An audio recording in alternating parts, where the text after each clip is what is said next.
ॐ अज्ञानतिमिरान्धस्य ज्ञानाञ्जनशलाकया चक्षुरुन्मिलितं येन तस्मै श्रीगुरवे नमः। वन्देऽहं श्रीगुरो श्रीयुत्पदकमलं श्रीगुरून् वैष्णवांश्च श्रीरूपं साग्रजातं सहगण रघुनाथान्वितं तं सजीवं साद्वैतं सावधूतं परिजन सहितं कृष्ण चैतन्य देवं श्रीराधा कृष्ण पादान् सहगण ललिता श्री विशाखान्वितांश्च तमादिदेवं करुणानिधानं तमालवर्णं सुहितावतारम् अपार संसार समुद्र सेतुं भजामहे भागवत स्वरूपम्। हे देव हे दैत हे भुवनैक बंधो, हे कृष्ण हे चपल हे करुणैक सिंधो, हे नाथ हे रमण हे नयनाभिराम, हा हा कदानुभवितासि पदं दृशोर्मे। श्री कृष्ण चैतन्य प्रभो नित्यानंद, श्री अद्वैत गदाधर शिवसदी गौर भक्त वृंद। हरे कृष्ण कृष्ण कृष्ण हरे हरे, हरे राम राम राम हरे हरे। हरे कृष्णा। सर्वप्रथम मैं अपने गुरुपाद पद ओम विष्णुपाद अष्टोत्तर शत श्री श्रीमद् भक्ति वेदांत माधव गोस्वामी महाराज के चरण कमलों में अनंत कोटि दंडवत प्रणाम ज्ञापन करता हूँ। हम लोग श्रीमद् भागवत पुराण में छठा स्कंध का प्रथम अध्याय श्रवण कर रहे हैं, जिसके अंदर अजामिल उपाख्यान का प्रारंभ है।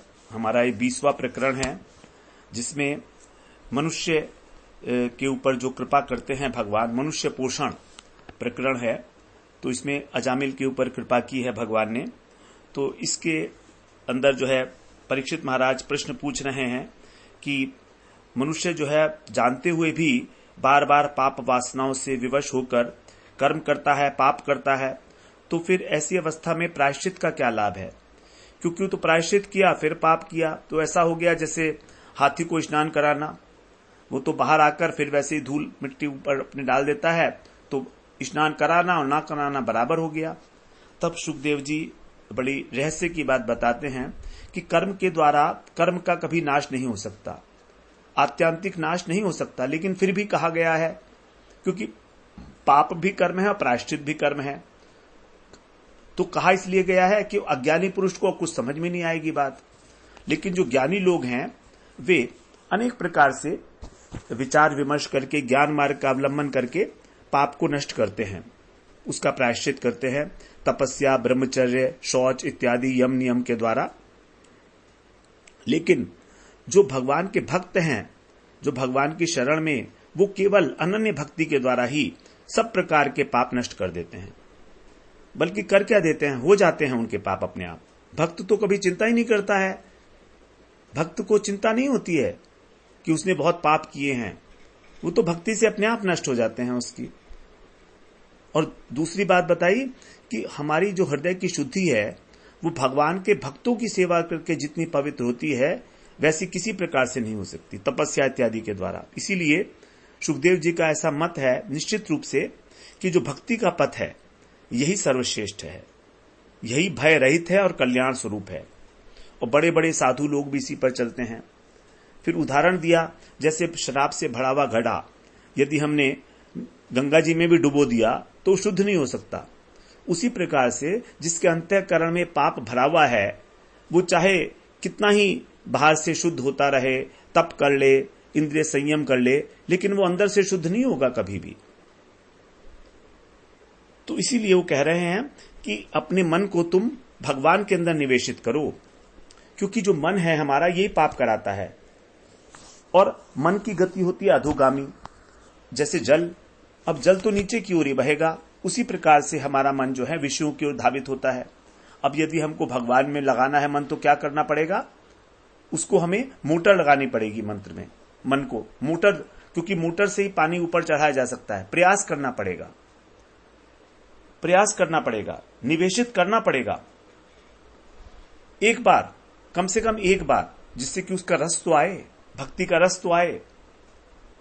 क्योंकि भगवान ऊर्ध्वगामी है, जो परमार्थ का पथ है वो ऊर्ध्वगामी है, और जो विषयों का पथ है वो निम्नगामी है, नीचे की ओर ले जाता है। तो मन नीचे की ओर आराम से जाता है। लेकिन सुखदेव जी कहते हैं यदि एक बार इसको भगवान के गुणों में आनंद आने लगा, अनुरक्त हो गया, तब फिर ये लौटेगा नहीं संसार में। तो संसार के भोगों से तो वैराग्य हो जाएगा, लेकिन भगवान से कभी वैराग्य नहीं होता है। क्योंकि जो भजन का, भक्ति का रस है वो नित्य नूतन है, नित्य नूतन है। जैसे समुद्र की प्रत्येक लहर जो है वो नई है, प्रतिक्षण नवीन है, उसी प्रकार से भगवान की जो लीलाएं हैं, श्री श्री राधा कृष्ण की, युगल सरकार की जो लीलाएं हैं, उनका नित्य जो है, नित्य नूतन लीलाएं हैं उनकी। तो यदि एक बार भगवान में मन लग गया तो संसार में नहीं लौटता है। जैसे गोपियों का बताया भ्रमर गीत में, वो कहती हैं कि हम तो कृष्ण को भूलना चाहते हैं, भूल नहीं पाते हैं, लेकिन फिर भी बातें कृष्ण की करते हैं। भूलना चाहती हैं भगवान का नाम भूलना चाहती हैं, कहती हैं कि हम भूलना चाहते हैं, लेकिन बातें उन्हीं की करती हैं, क्योंकि उनको भगवान के गुणों से राग हो गया है। जिसको यहां पर कहा गया तद गुण रागी निवेशितम, भगवान के गुणों में जो है राग होकर, आसक्त होकर उसके अंदर निवेशित हो जाना। यदि इस प्रकार से हो गया तो फिर तो दशा ही बिल्कुल बदल जाती है व्यक्ति की। उसे पता ही नहीं होता है कि वो क्या कर रहा है, मग्न हो जाता है भगवान के प्रेम में, उन्मत्त हो जाता है। गोपी कहती है, कृष्ण नाम जब ते सुनोरी आली, भूली भवन है तो बावरी भैरी, भर भर आवत नैन, चित्त को न पड़े चैन, तन की दशा कछु और ही भैरी। तन की दशा कैसी हो गई? जब से नाम सुना है भगवान का, जब से उससे अनुराग हो गया है, तब से पूरी दशा ही बिसर गई है। तो इस प्रकार से भगवान के नाम में जब रस आ जाए एक बार, तो समझिए कि उसने सारे प्रायश्चित कर लिए और उसको कभी यमराज के दूतों को स्वप्न में भी दर्शन नहीं होगा। अब आगे 20वें श्लोक से जो है, अब हमारा जो उपाख्यान है, दृष्टांत है इस अध्याय का, वो आरंभ हो रहा है। 18वां 19वां दोनों श्लोक बड़े इंपॉर्टेंट थे। अब हम 20वें श्लोक में श्रवण करते हैं। अथ चोदाहरन्तीम् इतिहासं पुरातनम्, दूतानां विष्णुयमयो संवादस्तम् निबोध में। निबोध में का मतलब होता है कि निबोध, सुनो अच्छी प्रकार से, उनको अपने बोध में ले लो, मुझसे सुनो। अत्र माने इस विषय में विष्णु यमयो हो, विष्णु और यमराज, इनके जो दूता नाम, इनके जो दूत थे, उनके संवाद को, जो पुरातन प्राचीन इतिहास का जो यहां पर बताया गया है, महात्मा लोग बताते हैं इस प्राचीन इतिहास, उसका उदाहरण दिया जाता है। इमम उदाहरंती, तो इस विषय के अंदर एक प्राचीन इतिहास का उदाहरण दिया जाता है, जिसमें भगवान विष्णु और यमदूतों का संवाद है। तम में निबोध, उसको तुम मुझसे सुनो। अब यहां पर यमराज और विष्णु भगवान के जो दूत हैं, उनके संवाद को बताया जा रहा है। ये इतिहास है। इतिहास का मतलब होता है इति हा आस, अर्थात जो इस प्रकार से हुआ था निश्चित रूप से, हा माने निश्चित रूप से। तो इतिहास कोई कपोल कल्पना नहीं होती है, ये वास्तविक घटना होती है, उसी को बताया जा रहा है। आगे अब 21वें श्लोक में बोलते हैं, कान्य कुब्जे द्विजय काश्चित, दासी पति रजा मिलह, नामना नष्ट सदाचारो, दास्या संसर्ग दूषितः। कान्य कुब्जे अर्थात कान्य कुब्ज में, कान्यपुज को आजकल कहते हैं कन्नौज। तो कन्नौज में कश्चित माने कोई अजामिल नाम का दासीपति, जो दासी का पति था, वो दास्या संसर्ग, दासी के संसर्ग से दूषित हो गया था और नष्ट सदाचार है, उसके सदाचार जो है नष्ट हो गए थे, भ्रष्ट हो गया था, ऐसा ब्राह्मण था एक। कान्यकुज नगर में एक दासीपति ब्राह्मण था, उसका नाम था अजामिल, और वो दासी के संसर्ग से दूषित होने के कारण उसका जो सदाचार था वो नष्ट हो चुका था।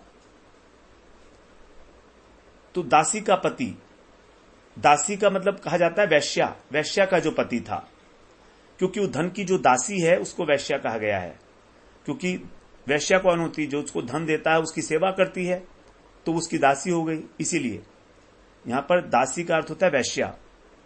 तो वैश्या का जो पति है वो ब्राह्मण था, कहा गया है यहां पर द्विज मतलब ब्राह्मण था वो, और उसमें जो सदाचार होने चाहिए थे ब्राह्मणोचित, लेकिन वो नष्ट हो गए थे, क्योंकि उस वैश्या के साथ वो नित्य संग करता था, इसलिए वो दूषित हो चुका था। अब आगे बताएंगे क्या क्या सदाचार थे उसके अंदर, सदाचारी था वो। देखिए यहां पर बिल्कुल क्लियर हो गया कि उस वैश्या से मिलने से पहले जो अजामिल था वो सदाचारी था, क्योंकि उनका सदाचार नष्ट हुआ है, इसलिए सदाचार होगा तभी तो नष्ट होगा ना। तो इसलिए वो एक सदाचारी ब्राह्मण था अजामिल। आगे अब 22वें श्लोक में कह रहे हैं, बंध्य क्षतैक वैश्चौर्यैर गरिताम वृत्तिमा स्थितः बिभ्रत कुटुम्बम अशुचिर यातयामास देहिनः। अशुचि माने वह पवित्र, अपवित्र, देहिन माने प्राणियों को, वह जो अपवित्र व्यक्ति था, पतित था, वो कभी कभी जो रास्ते में जा रहे होते थे यात्री लोग, उनको बांधकर, बंदी माने बांधकर, यातयामास पीड़ा देता था, उनको बड़ा कष्ट देता था। और अक्ष कैतवई, अक्ष का मतलब है जुए से, जुए में उनको हरा देता था। कैतवाई माने धोखाधड़ी से, चौर्यई अथवा चोरी से, गर्हिताम, इस प्रकार का जो उसका अत्यंत निंदित आचरण था, वो वृत्ति आस्थित, वृत्ति में आस्थित, इस प्रकार की वृत्ति में स्थित था, अर्थात अपनी आजीविका चलाता था। और कुटुंबम विभ्रत, अपने कुटुंब का पालन करता था। तो वो जो पतित था, अपवित्र अजामिल, कभी तो रास्ते में लोगों को बांध कर लूटता, कभी उनको जुए के छल से हराता, कभी धोखाधड़ी से धन ले लेता, तो कभी चुरा लेता। इस प्रकार जो उसकी वृत्ति थी वो कैसी थी, अगर्ह्य,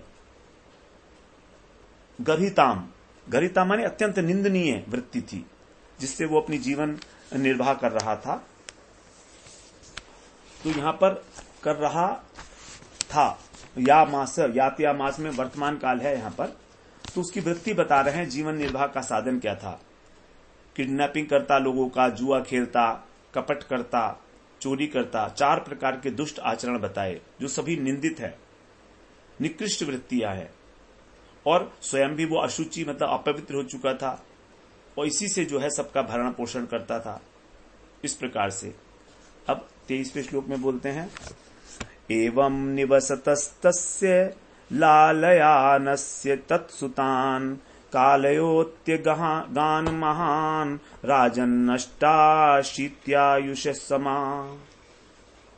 हे राजन, तस्य एवं, एवं मन इस प्रकार, तस्य मन उसके, निवसते मन निवास करते हुए, तत्सुतान उस दासी के पुत्रों का, लालयानस्य, लालयानस्य लालन पालन करते हुए, आयुष है माने उसकी आयु के, जो अपवित्र ब्राह्मण था उसकी आयु के, 8 आशीति समा 88 वर्ष जो है वो का महान काल अत्यगात बीत गया। तो बड़ा लंबा समय एक प्रकार से बीत गया उसको लालन पालन करते हुए। उस दासी के जो पुत्र थे उनका, अष्टशीति का मतलब है 88, अष्टाशीति 88 वर्ष उसके बीत गए। अब 24वें श्लोक में बोल रहे हैं, तस्य प्रवयस्सः पुत्रा दशतेषां तु यो वमः बालो नारायणो नाम्ना पित्रोश्च दयितो भृशम्। तस्य 10 पुत्रः, उसके 10 पुत्र प्रवयसः, बड़ी आयु के हो गए थे। तेषाम तु माने उनमें से यह अवमः, जो सबसे छोटा बालक था, उसका नामना माने उसका नाम था नारायण, और वो पित्रोच भृशम दयितः, वो अपने पिता का अत्यंत प्यारा था। प्रवयस का मतलब है अधिक उम्र वाले, तो जो सबसे छोटा था वो था नारायण, और उससे जो है पिता जो है बहुत प्रेम करते थे। अत्यंत, भृशम माने अत्यंत। तो यहां पर जो नाम बताया गया है उसके पुत्र का नारायण, वो नारायण नाम जो रखा था, ऐसा अन्य पुराणों में वर्णन आता है, इसमें भागवत में तो नहीं है, कि साधुओं ने उसके पुत्र का नाम रखा था नारायण।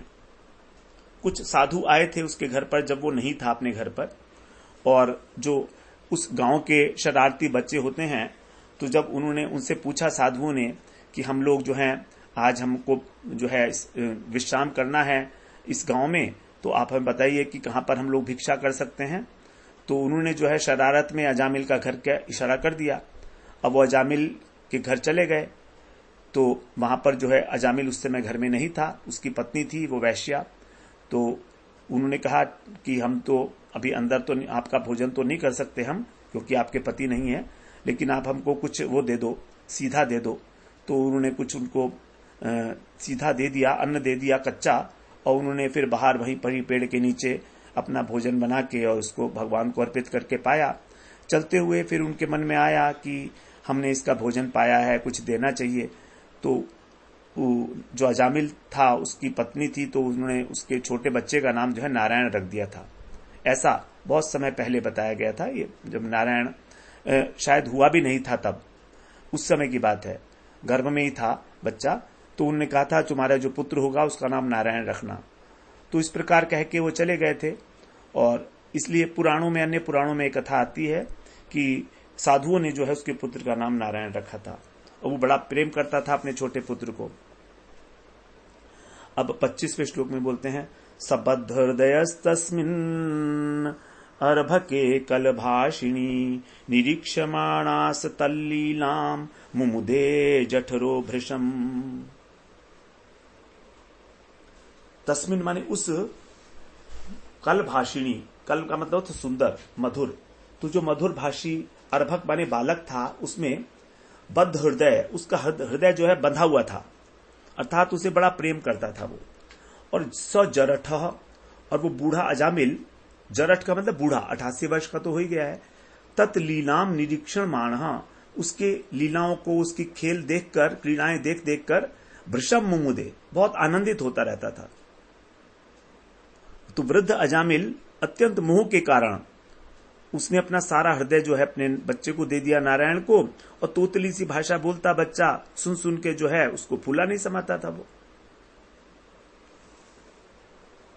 बूढ़ा अजामिल। इस प्रकार से उसका हृदय जो है बंधा हुआ था। अब 26वें श्लोक में बोलते हैं, भुंजान है प्रपिबन खादन बालक स्नेह यंत्रित भोजयन पाययन मूढ़ो न वेदागतमंतकम। अब इस प्रकार से जो है भुंजान माने खाते पीते हुए, बालक स्नेह, बालक के स्नेह में यंत्र के भांति बंधा हुआ वो, भुंजान माने भोजन करते हुए, प्रपिबन माने खाते पीते हुए, खादन माने चबाते हुए, भोजन माने उस बालक को खिलाने पिलाने में, पायन माने पिलाने में, वो मूढ़ व्यक्ति अंतकम आगतम न वेद, कब उसका अंत समय आ गया उसको नहीं जान सका, क्योंकि वो उसमें खोया हुआ था। हम सभी इस प्रकार के स्नेह बंधन में अपने परिवार में खोए हुए हैं। हमें इस बात का पता ही नहीं चलता है कि मृत्यु कब हमारे सर पर आ पहुंचती है। यहां तक कि मृत्यु हमारे दांत भी हिला देती है, आंखों की ज्योति भी ले लेती है, लेकिन तो भी हमें कभी ऐसा एहसास नहीं होता कि हम मरेंगे। हमें होता है क्या? नहीं होता। इतने इतने साल के बूढ़े हो जाते हैं हम लोग, और हमें कभी नहीं सोचते हम कि मरेंगे कभी, क्योंकि यदि ऐसा सोचते तो कुछ प्रयत्न करते, लेकिन प्रयत्न तो देखा नहीं जा रहा है जीवन में किसी के भी। तो उसी प्रकार से जैसे अजामिल है, उसी प्रकार से मूर्खतावश हम भी अपने परिवार के स्नेह से बंधे हुए खिलौने के समान जो हैं, जैसे चाबी होती है ना खिलौने की, उसी प्रकार से तो वो जो है उसकी चाबी जो थी वो उसका पुत्र ही था। तो भोजन के लिए जब बैठता तो नारायण कहाँ है बताओ, पहले उसको खिलाता, उसको पिलाता, उसके बाद फिर दूध पीता। तो इस प्रकार से उसका जो अंत समय आ गया उसे पता भी नहीं चला।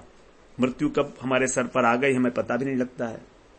मृत्यु कभी कोई बता के तो आती नहीं है, लेकिन वृद्धावस्था आ गई तो यह पता तो होना चाहिए ना कि कभी भी हो सकती है, एनी टाइम। स एवं वर्तमानोज्ञो मृत्यु काल उपस्थिते मतिम चकार तनये बाले नारायणाह्वये। सौ माने उस अज्ञा माने अज्ञानी ने, एवं वर्तमान है, इस प्रकार से अपना जीवन व्यतीत करते हुए मृत्यु काल उपस्थिते, मृत्यु का समय आने पर, और नारायण आह्वे, नारायण नामक जो उसका बालक था उसमें मतिम चकार, अपनी बुद्धि को लगाया।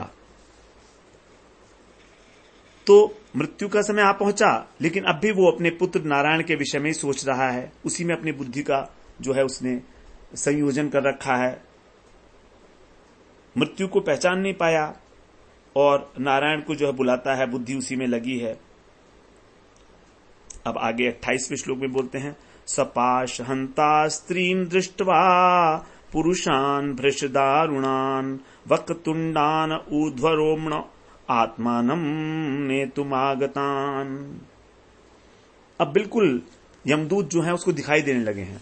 सौ माने उसने, आत्मानम माने अपने को, नेतुम आगतान लेने को जो आए हुए, और कैसे थे वो, पाश हस्तान, उनके हाथों में फंदा था। अजामिल ने देखा कि उसको ले जाने के लिए जो है हाथों में फंदा लिए हुए, फांसी लिए हुए, फांसी का फंदा, भृश दारुणान, बड़ी भयानक, वक्र तुंडान, टेढ़े मेढ़े मुख वाले, तुंड का मतलब होता है मुख, वक्र माने उल्टा सीधा, तो तिरछे मिर्छे से मुख वाले, और ऊर्ध्व रोमण है, जिनके शरीर के ऊपर उनके रोम जो है खड़े हुए थे। ऐसे 3 पुरुषान दृष्टवा, 3 पुरुषों को देखकर क्या किया, देखकर आगे इसके साथ आएगा 29वें श्लोक में। तो इस प्रकार से अजामिल ने देखा कि उसको जाने के लिए 3 भयानक यमदूत आ गए हैं, अत्यंत भयंकर, उनके रोम खड़े हुए थे। 3 लोग थे वो, हाथों के अंदर रस्सी थी उनके अंदर, और कांटे की तरह से उनके रोम जो खड़े हुए थे। तो उनको देखकर वो क्या बोलता है, आगे बोल रहे हैं, दूरे क्रीडन का सक्तम पुत्रम नारायणाह्वयम् प्लावितेन स्वरेणोच्चैर आजुहावा कुलेन्द्रिय। दूरे माने वहां से दूर, क्रीडनक, क्रीडनक माने खेलना, तो खेलों में लगा हुआ था, और आसक्तम, आसक्त था ऐसा नारायण, आहवयम नाम वाले, पुत्रम अपने पुत्र को उसने, आकुल इंद्रिय अर्थात अपनी व्याकुल इंद्रियों से, अब जब मृत्यु आ गई है तो इंद्रियां तो व्याकुल हो जाती हैं, प्लावितेन स्वरेण, बड़े दीर्घ स्वर से, जोर से, उच्चाई माने जोर से, आजुहावा पुकारा। जब यमदूतों को देखा उसने तो अत्यंत व्याकुल हो गया, और उसका पुत्र जो है थोड़ी दूरी पे खेल रहा था, तो उसने, और उसका मन तो उसमें आसक्त था ही बच्चे का खेलने में, तो उसको बुलाने के लिए उसने जोर से जो है पुकारा, ऊंची आवाज में। क्या बुलाया, नारायण नारायण, ये 2 शब्द जो है उसने कहे, नारायण। अब 30वें श्लोक में बोलते हैं, निशम्य म्रियमाणस्य ब्रूवतो हरिकीर्तनम भर्तुर्नाम महाराज पार्षदा सहसा पतन। निशम्य माने सुनकर, इस प्रकार जब उन्होंने सुना, महाराज, हे महाराज,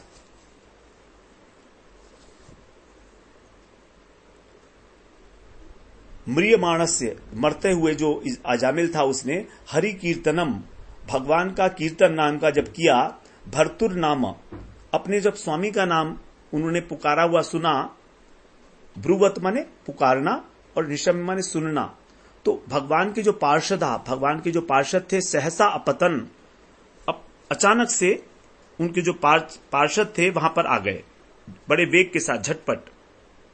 तो जब भगवान के पार्षदों ने देखा कि मरते समय म्रियमाणस्य हमारे भर्तु अर्थात हमारे स्वामी का नाम ले रहा है, हरि कीर्तन कर रहा है, नारायण नारायण, तो बड़े वेग से वो वहां पर आ गए। तो यहां पर जो है भगवान के पार्षदों ने सोचा, जो आकाश मार्ग से जा रहे थे, कि ये तो हमारे स्वामी का नाम है, तो बिना किसी पूर्व सूचना के अचानक ही वहां पर अपतन माने नीचे आ गए उतरकर, आकाश मार्ग से जाते हुए।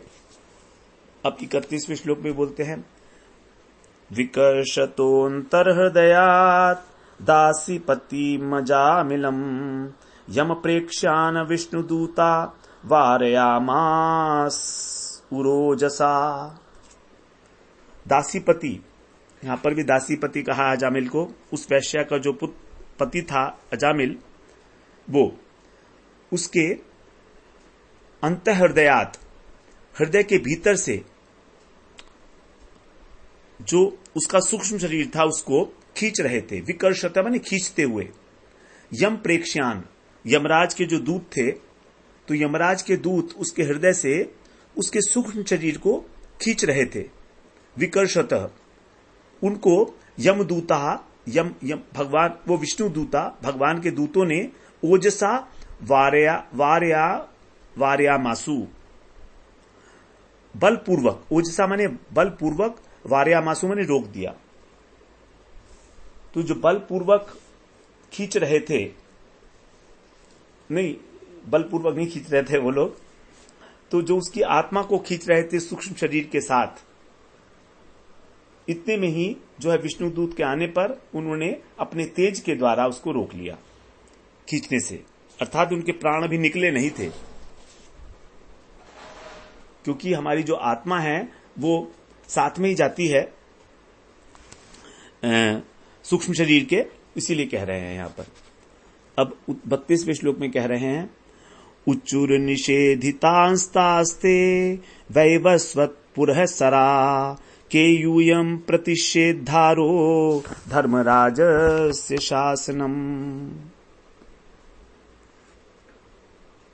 यहां पर अब कह रहे हैं कि ते माने वे, वैवस्पुरत सरा, यमराज के आगे जो चलने वाले हैं, यमराज के दूत थे, उन्होंने उन यमराज के दूतों ने उनसे कहा, जब उनको रोका, निषेधित माने रोके जाने पर, तान उचू, उन विष्णु दूतों से बोले, क्या बोले कि धर्मराजस्य शासनम, धर्मराज यमराज के शासन को, उनकी आज्ञा को निषेध करने वाले, प्रतिषेधारः, रोकने वाले, यूयम के, आप लोग कौन हैं, क्योंकि हमें तो यमराज की आज्ञा हुई है।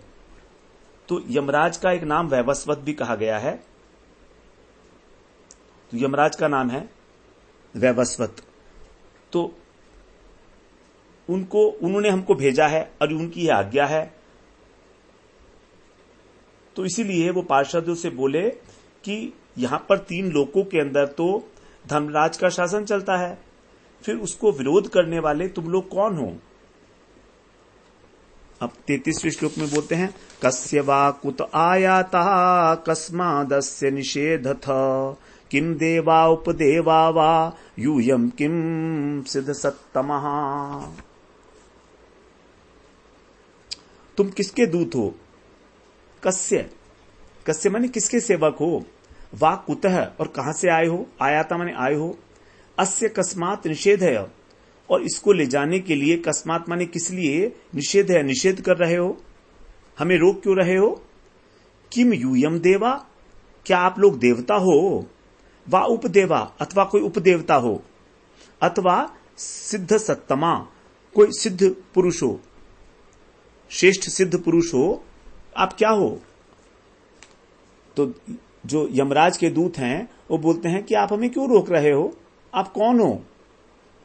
जब अजामिल के सूक्ष्म शरीर को खींचा जा रहा था तो भगवान के पार्षदों ने जो है उसको रोक लिया।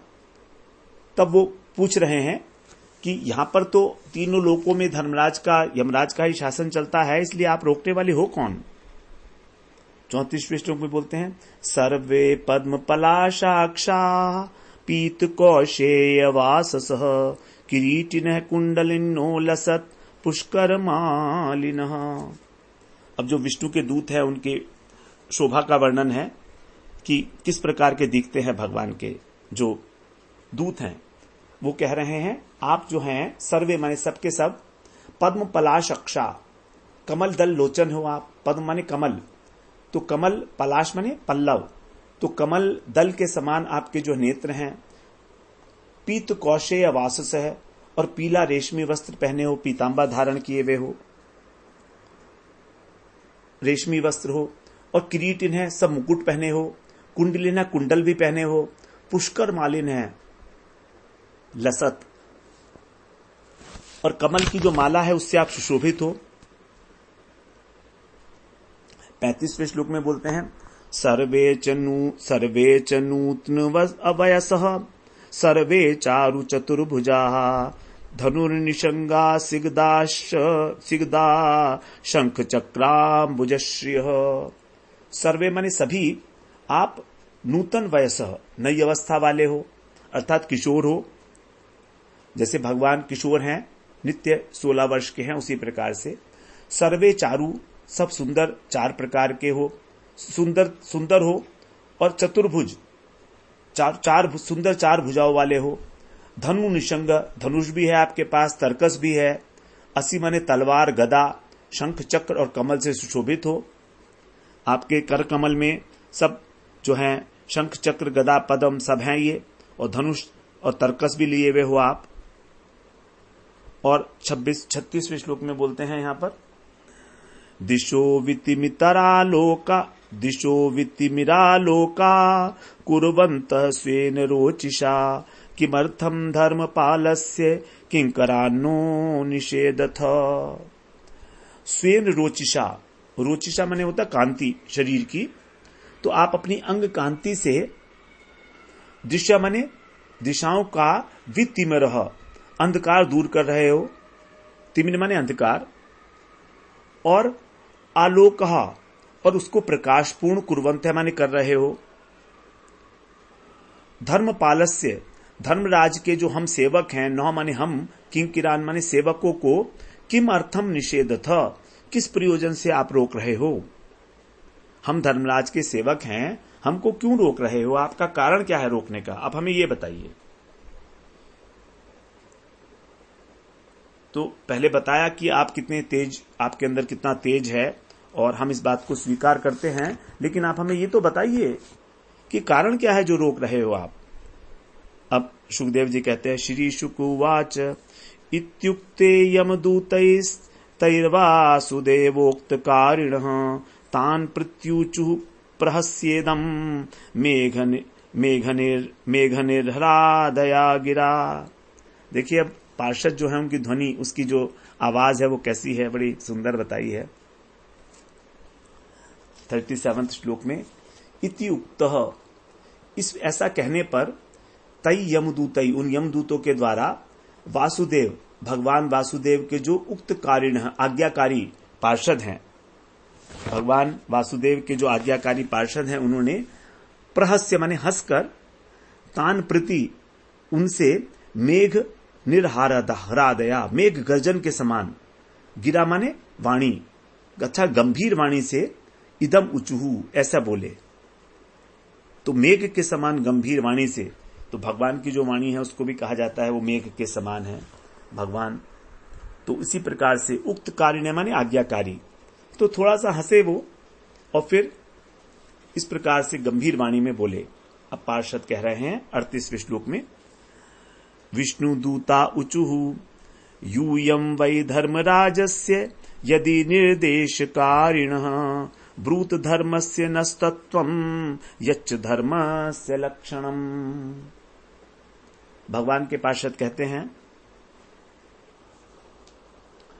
यदि यूयम माने आप लोग, 4 लोग हैं ना, वो तीन हैं, यमराज के तो 3 पार्षद हैं।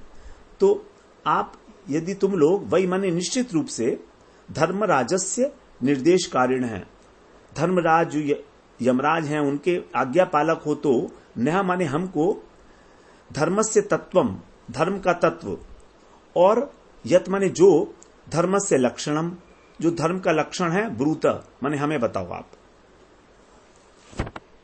तो यहां पर यदि शब्द का जो प्रयोग है वो दिखा रहा है कि पार्षदों को ये विश्वास नहीं हुआ कि यमराज के पार्षद यमराज के दूत हैं। उन्हें संदेह क्यों हुआ? क्योंकि वो जानते हैं कि मरते समय भगवान का नाम लेने पर यमराज अपने दूतों को नहीं भेजेंगे, क्योंकि वो तो भगवान का हो गया। जब उसने भगवान का नाम लिया तो फिर उस पर यमराज का शासन चलता ही नहीं है, और यमराज को तो ये बात मालूम है। तो यमराज भगवान के इस आज्ञा का तिरस्कार तो कभी कर नहीं सकते, क्योंकि यमराज तो 12 महाजनों में से एक हैं, और यमराज से कोई गलती तो हो नहीं सकती कभी। इसलिए हो सकता है ये यमराज के पार्षद ना हो, यमराज के दूत ना होके कोई और हो, और हम क्योंकि रोक रहे हैं तो इसलिए स्वयं को कह दिया उन्होंने हम यमराज के सेवक हैं। तो हो सकता है हमें ठग रहे हो ये, इसलिए थोड़ा सा हंसे भी, वो थोड़ा सा हंसे इसीलिए कि तुम जो है इस प्रकार से हमें ठगने की प्रयास कर रहे हो, स्वयं को यमराज का पार्षद कह के। तो इसीलिए यदि तुम वास्तव में यही हो तो तुम हमें धर्म का तत्व बताओ और धर्म का लक्षण बताओ, क्योंकि यमराज के सेवक को ये ज्ञान तो होना चाहिए ना, धर्म किसे कहते हैं।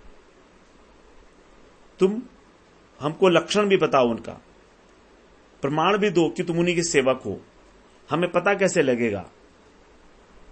फिर आगे 39 श्लोक में बोलते हैं,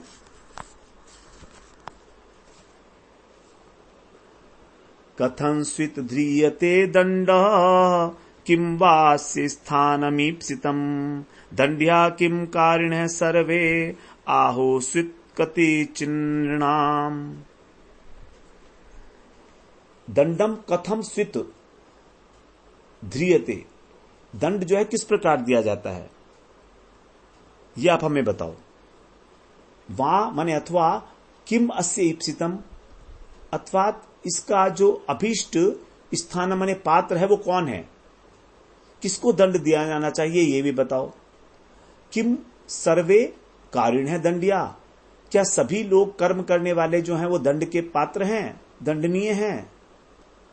आहो स्वित नृणाम क्वचित, अथवा मनुष्य में कुछ ही लोग दंडनीय हैं।